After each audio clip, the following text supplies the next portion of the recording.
രാജ്യത്തിനായി ഡിജിറ്റൽ അസറ്റുകൾ ഉൾപ്പെടുത്തിയുള്ള ഒരു തന്ത്രപ്രധാന ശേഖരം അഥവാ സ്ട്രാറ്റജിക് റിസർവ് രൂപീകരിക്കുമെന്ന് പ്രസിഡന്റ് ഡൊണാൾഡ് ട്രംപ് വ്യക്തമാക്കിയിരിക്കുകയാണ്.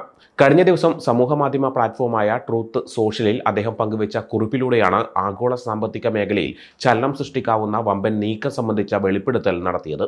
ഇതോടെ വിവിധ ക്രിപ്റ്റോ കറൻസികളിൽ വമ്പൻ മുന്നേറ്റം ദൃശ്യമായി. ഇക്കഴിഞ്ഞ ജനുവരിയിൽ ട്രംപ് പ്രസിഡന്റ് പദവി ഏറ്റെടുത്തതിനു പിന്നാലെ തന്നെ ഡിജിറ്റൽ അസറ്റുകളുടെ ശേഖരം രൂപീകരിക്കുന്നതിനെക്കുറിച്ചുള്ള പദ്ധതി തയ്യാറാക്കുന്നതിനായുള്ള എക്സിക്യൂട്ടീവ് ഉത്തരവ് പുറപ്പെടുവിച്ചിരുന്നു. അന്ന് ഏതൊക്കെ ഡിജിറ്റൽ അസറ്റുകളാകും ശേഖരത്തിലേക്ക് ഉൾപ്പെടുത്താൻ പോകുകയെന്നൊന്നും സൂചിപ്പിച്ചിരുന്നില്ല.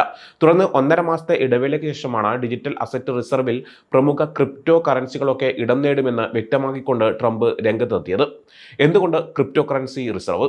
അതിവേഗം വളർന്നുകൊണ്ടിരിക്കുന്നതും വലിയ തോതിലുള്ള സാങ്കേതിക വിദ്യാ മുന്നേറ്റത്തിനും സാക്ഷ്യം വഹിക്കുന്ന ഡിജിറ്റൽ അസറ്റുകളുടെ ലോകത്ത് അമേരിക്കയെ മുൻനിരയിൽ എത്തിക്കാനും അവിടെ നിർണായക സ്വാധീനം ഊട്ടിയുറപ്പിക്കുന്നതിനുമായാണ് ക്രിപ്റ്റോ റിസർവ് രൂപീകരിക്കാനുള്ള ട്രംപിന്റെ നീക്കമെന്നാണ് വിലയിരുത്തൽ. അമേരിക്കയെ ലോകത്തിന്റെ ക്രിപ്റ്റോ തലസ്ഥാനമാക്കുമെന്ന് അദ്ദേഹം കഴിഞ്ഞ ദിവസവും പങ്കുവച്ച സോഷ്യൽ മീഡിയ കുറിപ്പിൽ വ്യക്തമാക്കിയിട്ടുണ്ട്. പുതിയ കാലഘട്ടത്തിലെ ഈ പ്രധാന വ്യവസായ മേഖലയെ മുൻ ബൈഡൻ സർക്കാർ നശിപ്പിച്ചെന്നും ട്രംപ് കുറ്റപ്പെടുത്തി. എന്തായാലും രാജ്യത്തിനായുള്ള തന്ത്രപ്രധാന ശേഖരത്തിൽ ഡിജിറ്റൽ അസറ്റുകളെയും ഉൾപ്പെടുത്തുമെന്ന ഡൊണാൾഡ് ട്രംപിന്റെ പ്രഖ്യാപനം ക്രിപ്റ്റോ കറൻസികൾക്ക് ഏറെ അനുകൂല സാഹചര്യമാണ് സൃഷ്ടിക്കുന്നത്.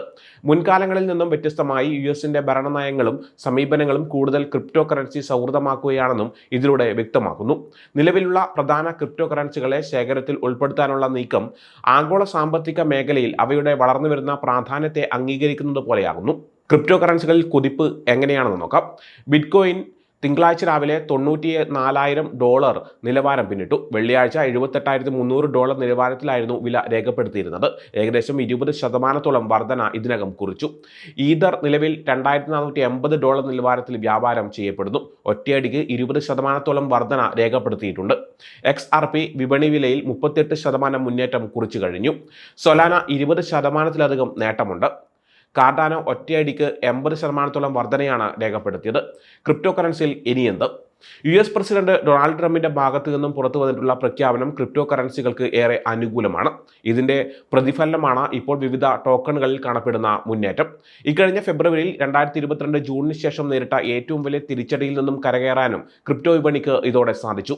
വരുന്ന വെള്ളിയാഴ്ച വൈറ്റ് ഹൗസിൽ പ്രസിഡന്റ് ഡൊണാൾഡ് ട്രംപ് ആദ്യത്വം വഹിക്കുന്ന ക്രിപ്റ്റോ ഉച്ചകോടി വരെ ടോക്കണുകളിൽ മുന്നേറ്റം തുടരാമെന്ന് ഓസ്ട്രേലിയൻ ഓൺലൈൻ ബ്രോക്കറേജ് സ്ഥാപനമായ പെപ്പർസ്റ്റോണിന്റെ റിസർച്ച് വിഭാഗം തലവൻ ക്രിസ് വെസ്റ്റൺ പറഞ്ഞു. അതേസമയം ട്രംപ് ക്രിപ്റ്റോ അനുകൂലിയാണ് എന്നാണ് അറിയപ്പെടുന്നത്. നിലവിൽ ഡിജിറ്റൽ അസറ്റുകളുടെ ശേഖരം രൂപീകരിക്കുമെന്നും പറയുന്നതും പോസിറ്റീവ് ഘടകമാണ്. എന്നിരുന്നാലും മറുവശത്ത് ചില കോണുകളിൽ നിന്നും ആശങ്കയും ഉയരുന്നുണ്ട്. കരുതൽ ശേഖരത്തിലേക്ക് ഉൾപ്പെടുത്തുന്നതിനായി നികുതിദായകരുടെ പണം മുടക്കി ക്രിപ്റ്റോ കറൻസി വാങ്ങുകയാണോ അതോ പുതിയ നിയമനിർമ്മാണത്തിലൂടെ നിലവിലെ ക്രിപ്റ്റോ കറൻസികൾ പിടിച്ചെടുക്കാൻ സർക്കാർ ശ്രമിക്കുമോ എന്നതിൽ വ്യക്തത ഇതുവരെ വന്നിട്ടില്ല. അതേസമയം ട്രംപിന്റെ പ്രഖ്യാപനത്തോട് ആഗോള ഓഹരി വിപണികളിൽ നിന്നും കാര്യമായ നെഗറ്റീവ് പ്രതികരണം ഉണ്ടായിട്ടില്ല എന്നതും ശ്രദ്ധേയമാണ്.